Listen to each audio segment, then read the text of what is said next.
In focus on Newsroom Africa, Channel 405 continues for you now. Zimbabwean President Emmerson Mnangagwa's move to extend the tenure of Chief Justice Luke Malaba by 5 years is seen by some as a consolidation of his grip on power. Justice Malaba passed his retirement age at 70 on the 15th of May this year. Mnangagwa extended Malaba's term of office after a constitutional amendment days before he was set to step down. Now, the country's High Court has ruled that Malaba's extension was unlawful.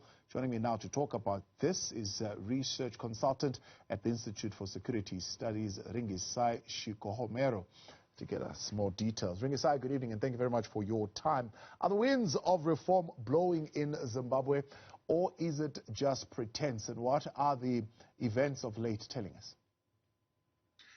Good evening, Tavo, and thank you for having me. The situation in Harare is somewhat fluid, and there's a lot of smoke screen when it comes to reform efforts and where we are from the period where former President Mugabe was in power. And the recent events, which really look at the changes in the judiciary, speaks more to a situation where we are still in the old way of thinking and we are not moving as fast as we would have thought in terms of reforms.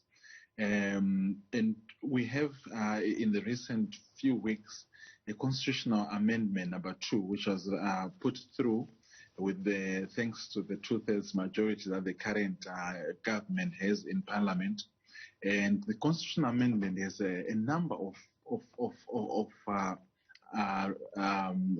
amendments within it, and some of them are cosmetic, but the gist of the matter, in my view, has been the extension of the Chief Justice tenure of office. And this extension of Chief Justice tenure of office coincided with the current Chief Justice end of tenure. And it has been seen by many as an attempt to benefit the sitting Chief Justice so that they can extend his tenure for 5 more years, up until he's 75 years.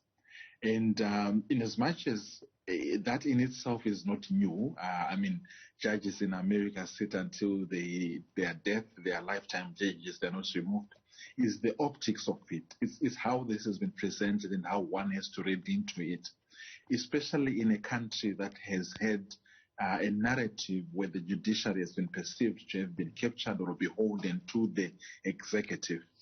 And all the dynamics that play into it points to a situation where there is a continuation of the same narrative, especially given the history of the current leadership. If you might remember back in 2016, when the current Chief Justice was put in place, the then Minister of Justice and Vice President, and the current President, Emmerson Mnangagwa, was the Minister of Justice, tried to move an amendment that would have allowed to the executive to choose the judges who will be the Chief Justice without public interviews. This unfortunately did not happen then, but they've had the opportunity now to amend the Constitution and have that situation where the executive picks the Chief Justice upon consultation with the Justices Commission, but also that now they've extended the Chief Justice tenure of office by 5 years. So the Chief Justice can stay in office until he is 75. And this has been seen as an attempt to benefit the current Chief Justice, yeah, and put the judiciary under the wings of the executive. Yeah. Is there an indication of a commitment from this new dispensation, or supposedly new dispensation, to allow the civic space to be active and to have a voice and to question such decisions? So I think what you have is a very distorted picture. On one hand, when the new government came into power, there was a sense of a breath of fresh air. And the president had the mantra that Zimbabwe is open for business and this is a new dispensation. And there was an inclusive process and there was this kind of legislation towards civil society. But in the recent months, that momentum has been lost with various allegations of arbitrary arrest for journalists and civic activists, which has been since 2019 and accelerated in 2020. And this has been seen as trying to muzzle out any dissenting voice and any investigative journalism that might surface issues of accountability and holding the executive to account for its actions. And this has really put the optics back to where it was and kind of set the clock back to where it was during the late President Mugabe's regime. Right. And I mean, if you look at the vital institutions, then, for example, are they being allowed, or at least is the public voice being allowed in that sphere, in as far as who will be the actors and what will shape those institutions, how those institutions will be monitored, and how the programs of those institutions will be carried out? Again, the picture is distorted. Let me start with the positive that has really happened.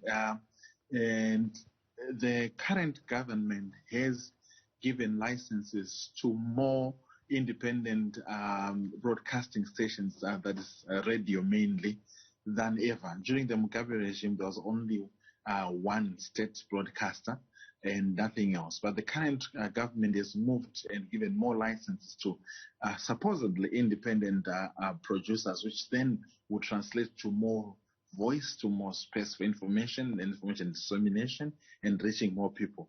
But at the same time, you have these attempts where the key institutions such as the judiciary, the attempts to still control and consolidate power within the judiciary and make the judges beholden to the state, which was really the case during the Mugabe era.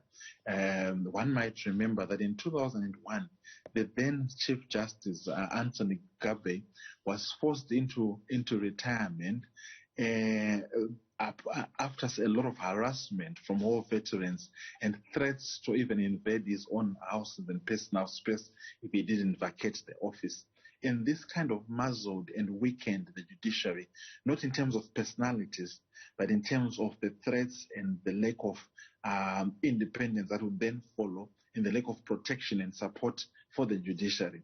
So this is a very key institution in Zimbabwe that has been perceived by many to be really captured and weakened to the extent that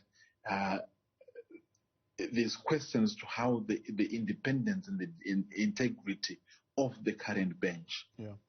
Talk to me then about what needs to happen. What actions need to happen here? One, to promote a more transformative space, but secondly, to enhance and strengthen the voice of civic society in Zimbabwe.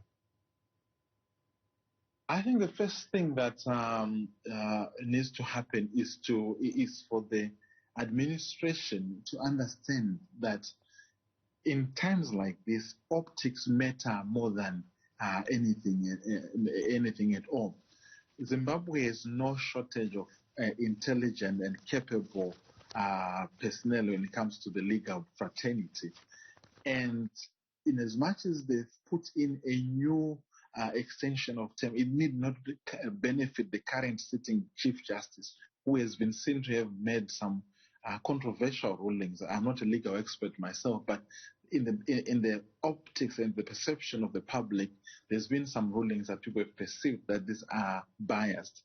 Now, for the optics of it, there is nothing wrong with the current Chief Justice retiring at the end of this tenure without him being seen as benefiting from current efforts which are fast-tracked. And this would really restore confidence in the independence and the integrity of the courts. What is more, the current government administrators should not be seen to be attacking any decisions by the judge, by the courts that are contrary to what they would have perceived or to what has been their standpoint. This goes a long way in giving confidence in the citizens that the government is indeed upholding its own principles of a new dispensation.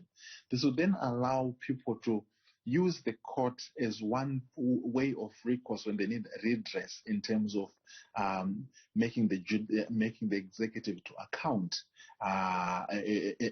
and bringing confidence in investors in the private sector that actually there's a capable judiciary which will not only be seen to be dispensing justice, but that whose declarations and court judgment will actually be executed by the other arms of the state. Ringis, I appreciate your time and thank you very much for joining us. That's Ringis there, Shiko Homera, research consultant at the Institute for Security Studies, for us here tonight on In Focus. Where we continue in a moment, a recap of what's making news. Also, in the next hour, that full conversation between our senior politics reporter, Zianda Ngobo, and His Majesty King of the Amazulu Nation, Mrs. Zulu Zulukazuli team. Stay with us. We continue in a moment.